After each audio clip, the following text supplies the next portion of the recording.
ಮೋದಿ ಕಟ್ಟಾಜ್ಞೆ, ಚಿನ್ನ ಬೆಳ್ಳಿ ದರ ಕುಸಿತ. ಕೇವಲ 1.5 ತಿಂಗಳಲ್ಲಿ ಎಷ್ಟು ಕಮ್ಮಿ ಆಗಿದೆ ಗೊತ್ತಾ? ಎಸ್ ವೀಕ್ಷಕರೇ, ಚಿನ್ನ ಅಂದರೆ ಯಾರಿಗೆ ತಾನೇ ಇಷ್ಟ ಇರಲ್ಲ ಹೇಳಿ. ಅದರಲ್ಲೂ ಭಾರತೀಯರಿಗೆ ಬಂಗಾರ ಅಂದರೆ ಅದೊಂದು ಕೇವಲ ಆಭರಣ ಅಲ್ಲ, ಅದೊಂದು ಭಾವನೆ ಹಾಗೂ ಸುರಕ್ಷಿತ ಹೂಡಿಕೆಯ ಅತ್ಯುತ್ತಮ ಮಾರ್ಗ. ಆದರೆ ಕಳೆದ ಕೆಲವು ತಿಂಗಳುಗಳಿಂದ ಗಗನಕ್ಕೆ ಏರ್ತಾ ಇದ್ದಂತಹ ಬಂಗಾರ ಮತ್ತು ಬೆಳ್ಳಿಯ ದರ ಈಗ ದಿಢೀರನ ಪಾತಾಳಕ್ಕೆ ಕುಸಿಯಲು ಆರಂಭಿಸಿದೆ. ಅದಕ್ಕೆ ಕಾರಣ ಹಲವಾರು ಇದೆ, ಆದರೆ ನಾನು ಇಲ್ಲಿ ಪ್ರಧಾನಿ ಮೋದಿಯವರ ಆ ಒಂದು ಹೇಳಿಕೆಯ ಬಗ್ಗೆ ಮಾತನಾಡ್ತಾ ಹೋಗ್ತೀನಿ. ಎಸ್, ಪ್ರಧಾನಿ ನರೇಂದ್ರ ಮೋದಿಯವರು ದೇಶದ ಜನತೆಯಲ್ಲಿ 1 ವರ್ಷದ ಮಟ್ಟಿಗೆ ಚಿನ್ನದ ಖರೀದಿಯನ್ನು ಮುಂದೂಡುವಂತೆ ಮನವಿಯನ್ನು ಮಾಡಿಕೊಂಡಿದ್ದರು. ಆಗಿನಿಂದ ಹಿಡಿದು ಈ ತನಕ ಚಿನ್ನ ಬೆಳ್ಳಿ ಬೆಲೆಯಲ್ಲಿ ಭಾರಿ ಇಳಿಕೆಯಾಗಿದೆ. ಕೇವಲ 1.5 ತಿಂಗಳಲ್ಲಿ ಆಭರಣದ ಬೆಲೆ ಪಾತಾಳಕ್ಕೆ ಕುಸಿದಿದೆ. ಹಾಗಾದರೆ ಚಿನ್ನ ಬೆಳ್ಳಿ ಬೆಲೆ ಎಷ್ಟು ಕಡಿಮೆಯಾಗಿದೆ? ಮೋದಿಯವರ ಆ ಮನವಿಯ ಹಿಂದಿರುವಂತಹ ಅಸಲಿ ರಹಸ್ಯವೇನು? ಇನ್ನಷ್ಟು ಚಿನ್ನದ ಬೆಲೆ ಕಡಿಮೆಯಾಗುತ್ತಾ? ಸರ್ಕಾರದ ಹೊಸ ನಿಯಮಗಳಿಂದ ಚಿನ್ನದ ಮಾರುಕಟ್ಟೆ ಹೇಗೆ ಬದಲಾಗಿದೆ? ಒಂದು ಕಂಪ್ಲೀಟ್ ವರದಿ ಇಲ್ಲಿದೆ. ವಿಡಿಯೋವನ್ನು ಸ್ಕಿಪ್ ಮಾಡದೆ ನೋಡಿ. ನಾನು ಶಿವಮೂರ್ತಿ ಸರ್ಪ. ಚಿನ್ನ ಇಳಿಕೆಗೂ ಮೋದಿ ಮಾತಿಗೂ ಲಿಂಕ್ ಇದೆಯಾ? ಬಂಗಾರ ಪ್ರತಿ 10 ಗ್ರಾಮಿಗೆ 13,000 ರೂಪಾಯಿ ಕುಸಿತ. ಎಸ್ ವೀಕ್ಷಕರೇ, ಕಳೆದ 1 ತಿಂಗಳಿಂದ ಚಿನ್ನದ ಬೆಲೆ ಭಾರಿ ಇಳಿಕೆಯನ್ನು ಕಾಣ್ತಾ ಇದೆ. ಬಂಗಾರದ ಬೆಲೆ ಇಳಿಕೆಯಿಂದ ಜನರಂತೂ ಖುಷಿಯಾಗಿದ್ದಂತೂ ಸುಳ್ಳಲ್ಲ. ಆದರೆ ಇನ್ನೆಷ್ಟು ದಿನ ಚಿನ್ನ ಇಳಿಯುತ್ತೆ? ಮತ್ತೆ ಏರಿಕೆ ಆಗುತ್ತಾ? ಈಗ ಚಿನ್ನವನ್ನು ಕೊಳ್ಳಬಹುದಾ? ಹೀಗೆ ಒಂದಿಷ್ಟು ಪ್ರಶ್ನೆಗಳು ಜನರನ್ನು ಕೂಡ ಕಾಡ್ತಾ ಇದೆ. ಈಗ ಚಿನ್ನದ ಬೆಲೆ ಯಾಕೆ ಇಳಿತಾ ಇದೆ? ಪ್ರಧಾನಿ ಮೋದಿ ಮಾತಿಗೂ ದರ ಕುಸಿತಕ್ಕೂ ಲಿಂಕ್ ಇದೆಯಾ ಅನ್ನೋದನ್ನು ಒಂದಿಷ್ಟು ವಿಮರ್ಶೆ ಮಾಡ್ತಾ ನೋಡ್ತಾ ಹೋಗೋಣ. ಪ್ರಧಾನಿ ಮೋದಿ ಅವರು ಮನವಿ ಮಾಡಿದ ಆ ದಿನ ಅಂದರೆ ಮೇ 10ರಂದು 24 ಕ್ಯಾರೆಟ್ ಚಿನ್ನದ ಬೆಲೆ ಅವತ್ತು 10 ಗ್ರಾಮಿಗೆ ಬರೋಬ್ಬರಿ 1,53,140 ರೂಪಾಯಿ ಇತ್ತು. ಅವತ್ತು ಚಿನ್ನ ಇತಿಹಾಸದಲ್ಲೇ ಅತ್ಯಂತ ಗರಿಷ್ಠ ಮಟ್ಟದಲ್ಲಿ ಇತ್ತು.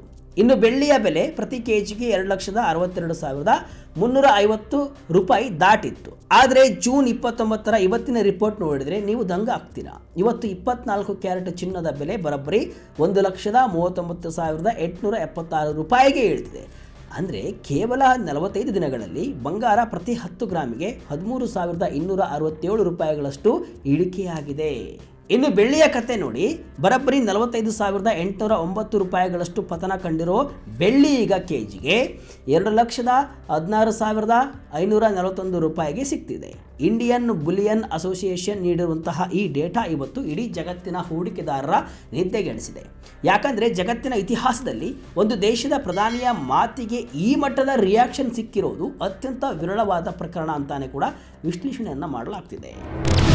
ಚಿನ್ನದ ಖರೀದಿ ಮುಂದೂಡಲು ಮೋದಿ ಕರೆ ನೀಡಿದ್ದು ಯಾಕೆ?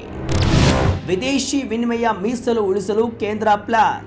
ವೀಕ್ಷಕರೇ, ಮೋದಿ ಅವರು ಯಾಕೆ ಜನರಲ್ಲಿ ಚಿನ್ನ ಕೊಳ್ಳಬೇಡಿ ಅಂತ ಕೇಳಿಕೊಂಡ್ರು ಅಂದರೆ, ಆ ಸಮಯದಲ್ಲಿ ಮಧ್ಯಪ್ರಾಚ್ಯದಲ್ಲಿ ಇರಾನ್ ಮತ್ತು ಇಸ್ರೇಲ್ ನಡುವೆ ಭೀಕರ ಯುದ್ಧ ನಡೀತಾ ಇತ್ತು. ಹಾರ್ಮುಜ್ ಜಲಸಂಧಿ ಬಂದಾಗಿ ಕಚ್ಚಾ ತೈಲದ ಬೆಲೆ ಆಕಾಶ ಮುಟ್ಟಿತ್ತು. ಭಾರತ ತನ್ನ ಅಗತ್ಯದ 88% ಪೆಟ್ರೋಲಿಯಮನ್ನು ವಿದೇಶಗಳಿಂದಲೇ ತರಿಸಿಕೊಳ್ಳುತ್ತೆ. ಅದಕ್ಕೆ ನಾವು ಪಾವತಿ ಮಾಡೋದು ನಮ್ಮ ರೂಪಾಯಿಯಲ್ಲಿ ಅಲ್ಲ, ಬದಲಾಗಿ ಅಪ್ಪಟ ಅಮೆರಿಕನ್ ಡಾಲರ್ನಲ್ಲಿ. ಇತ್ತ ಚಿನ್ನದ ಆಮದು ಕೂಡ ಭಾರತಕ್ಕೆ ಅತಿ ದೊಡ್ಡ ಹೊರೆಯಾಗಿತ್ತು. ನಾವು ಎಷ್ಟು ಜಾಸ್ತಿ ಚಿನ್ನ ಕೊಂಡುಕೊಳ್ತೀವೋ ಅಷ್ಟು ನಮ್ಮ ವಿದೇಶಿ ವಿನಿಮಯ ಮೀಸಲು ಅಂದರೆ ಫಾರೆಕ್ಸ್ ರಿಸರ್ವ್ ಖಾಲಿಯಾಗುತ್ತೆ. ನಮಗೆ ಇವತ್ತು ಚಿನ್ನಕ್ಕಿಂತಲೂ ಪೆಟ್ರೋಲ್ ಅತಿ ಮುಖ್ಯ. ದೇಶದ ಆರ್ಥಿಕತೆಯನ್ನು ಉಳಿಸಿಕೊಳ್ಳೋಕೆ ನಾವು ಡಾಲರನ್ನು ಉಳಿಸಲೇಬೇಕು ಅನ್ನೋದೇ ಮೋದಿಯವರ ಅಸಲಿ ಸ್ಟ್ರಾಟಜಿ ಆಗಿತ್ತು. ಆಮದು ಸುಂಕ 15% ಏರಿಕೆ. ಮೋದಿಯವರ ಮನವಿಗೆ ಸಿಕ್ಕ ಅಧಿಕೃತ ಮುದ್ರೆ. ವೀಕ್ಷಕರೇ, ಪ್ರಧಾನಿ ಮೋದಿಯವರು ಬರೀ ಮಾತು ಹೇಳಿ ಸುಮ್ಮನಾಗಲಿಲ್ಲ. ಅವರು ಮನವಿ ಮಾಡಿದ ಕೆಲವೇ ದಿನಗಳಲ್ಲಿ ಕೇಂದ್ರ ಸರ್ಕಾರ ಚಿನ್ನ ಮತ್ತು ಬೆಳ್ಳಿಯ ಮೇಲಿನ ಆಮದು ಸುಂಕವನ್ನು 6ರಿಂದ 15% ಏರಿಸಿಬಿಟ್ಟಿತ್ತು. ಹೌದು, ಸುಂಕವನ್ನು ಡಬಲ್ಗಿಂತಲೂ ಹೆಚ್ಚು ಮಾಡಿದ್ದರಿಂದ ವಿದೇಶಿ ಚಿನ್ನ ಭಾರತಕ್ಕೆ ಬರೋದು ಅತಿ ಕಷ್ಟವಾಯಿತು. ಸೆಂಕೋ ಗೋಲ್ಡ್ ಕಂಪನಿಯ MD ಮತ್ತು CEO ಸುವಂಕರ್ ಸೇನ್ ಅವರು ಹೇಳುವಂತಹ ಪ್ರಕಾರ ಈ ಒಂದು ನಿರ್ಧಾರದಿಂದಾಗಿ ಮಾರುಕಟ್ಟೆಯಲ್ಲಿ ಚಿನ್ನದ ಡಿಮ್ಯಾಂಡ್ 15% ಕುಸಿದಿದೆ. ಯಾವಾಗ ಬೇಡಿಕೆ ಕಡಿಮೆ ಆಗುತ್ತೋ ಆವಾಗ ಬೆಲೆ ಇಳಿಯಲೇಬೇಕು ಅನ್ನೋದು ಮಾರುಕಟ್ಟೆಯ ನಿಯಮ. ಅಂದರೆ ಒಂದು ಕಡೆ ಪ್ರಧಾನಿಯವರ ಮನವಿ, ಇನ್ನೊಂದು ಕಡೆ ಸರ್ಕಾರದ ತೆರಿಗೆಯ ಭರೆ, ಇವೆರಡರ ನಡುವೆ ಸಿಲುಕಿ ಇವತ್ತು ಚಿನ್ನದ ಬೆಲೆ ಮಕಾಡೆ ಮಲಗ್ತಾ ಇದೆ. ಜಾಗತಿಕ ಮಾರುಕಟ್ಟೆಯಲ್ಲಿ ಬಂಗಾರ ಬಿಕರಿ. ಇರಾನ್ ಶಾಂತಿ ಒಪ್ಪಂದ ಭಾರತೀಯರಿಗೆ ಲಾಟರಿ. ವೀಕ್ಷಕರೇ, ಈ ಕುಸಿತಕ್ಕೆ ಬರೀ ಮೋದಿಯವರ ಮಾತು ಮಾತ್ರ ಕಾರಣವಲ್ಲ, ಇದರ ಹಿಂದೆ ಅಂತಾರಾಷ್ಟ್ರೀಯ ಮಾರುಕಟ್ಟೆಯ ಆಟವೂ ಇದೆ. ಇತ್ತೀಚೆಗಷ್ಟೇ ಅಮೆರಿಕ ಮತ್ತು ಇರಾನ್ ನಡುವೆ ಶಾಂತಿ ಒಪ್ಪಂದಕ್ಕೆ ಸಹಿ ಬಿದ್ದಿದೆ.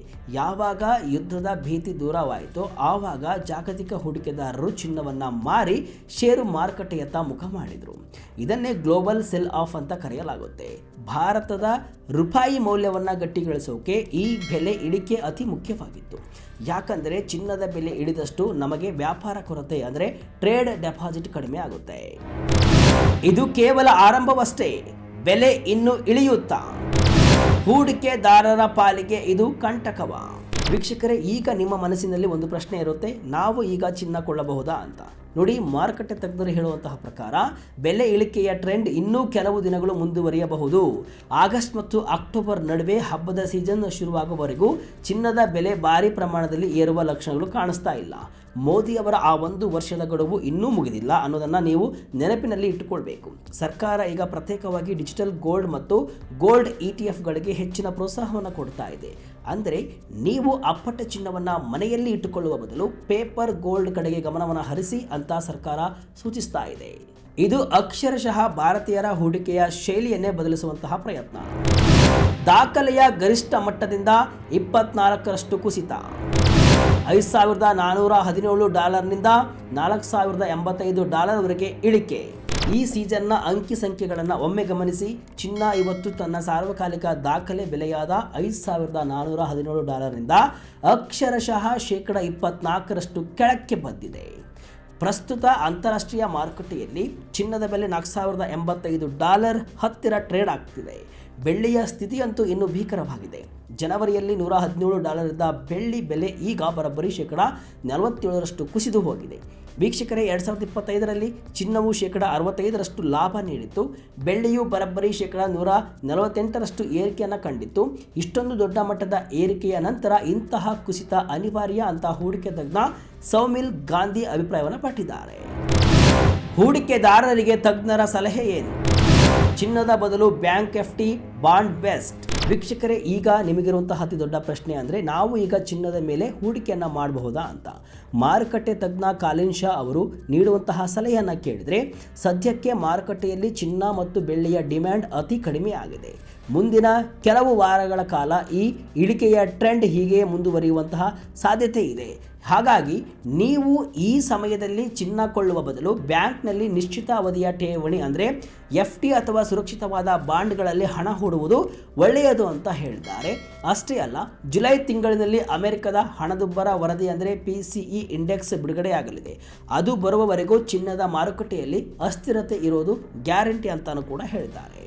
ಒಟ್ಟಿನಲ್ಲಿ ವೀಕ್ಷಕರೇ, ಪ್ರಧಾನಿ ಮೋದಿಯವರ ಮಿತವ್ಯಯದ ಕರೆ ಮತ್ತು ಸರ್ಕಾರದ ಕಟ್ಟುನಿಟ್ಟಿನ ಆರ್ಥಿಕ ನೀತಿಗಳು ದೇಶದ ವಿದೇಶಿ ವಿನಿಮಯ ಮೀಸಲನ್ನು ರಕ್ಷಿಸಲು ಹಾಗೂ ಆರ್ಥಿಕತೆಯನ್ನು ಸ್ಥಿರವಾಗಿಡಲು ಪ್ರಮುಖ ಪಾತ್ರವನ್ನು ವಹಿಸಿವೆ.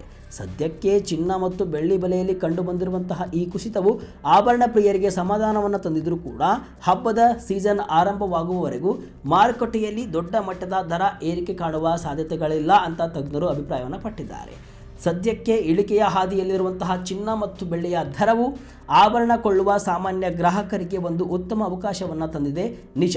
ಆದರೆ ಅಲ್ಪಾವಧಿಯ ಹೂಡಿಕೆದಾರರು ಮಾತ್ರ ಸದ್ಯದ ಜಾಗತಿಕ ಮಾರುಕಟ್ಟೆಯ ತೀವ್ರ ಏರಿಳಿತಗಳನ್ನು ಸೂಕ್ಷ್ಮವಾಗಿ ಗಮನಿಸಿ ಹೆಜ್ಜೆ ಇಡುವುದು ಇಲ್ಲಿ ಸೂಕ್ತ. ಅಮೆರಿಕದ ಆರ್ಥಿಕ ನಿರ್ಧಾರಗಳು ಹೂಡಿಕೆದಾರರ ಪ್ರವೃತ್ತಿಯನ್ನು ಸದ್ಯಕ್ಕೆ ಬದಲಾಯಿಸಿರಬಹುದು. ಆದರೆ ದೀರ್ಘಾವಧಿಯಲ್ಲಿ ಚಿನ್ನವು ಯಾವಾಗಲೂ ತನ್ನ ಮೌಲ್ಯ ಮತ್ತು ಆರ್ಥಿಕ ಸುರಕ್ಷತೆಯನ್ನು ಕಾಯ್ದುಕೊಳ್ಳುವ ಅತ್ಯಂತ ವಿಶ್ವಾಸಾರ್ಹ ಆಸ್ತಿಯಾಗಿದೆ ಎಂಬುದರಲ್ಲಿ ಎರಡು ಮಾತಿಲ್ಲ. ಮುಂದಿನ ದಿನಗಳಲ್ಲಿ ಅಮೆರಿಕದ ಹಣದುಬ್ಬರ ವರದಿ ಹಾಗೂ ಫೆಡರಲ್ ರಿಸರ್ವ್ನ ನೀತಿಗಳು ಮಾರುಕಟ್ಟೆಯ ಮುಂದಿನ ದಿಕ್ಕನ್ನು ನಿರ್ಧರಿಸಲಿವೆ.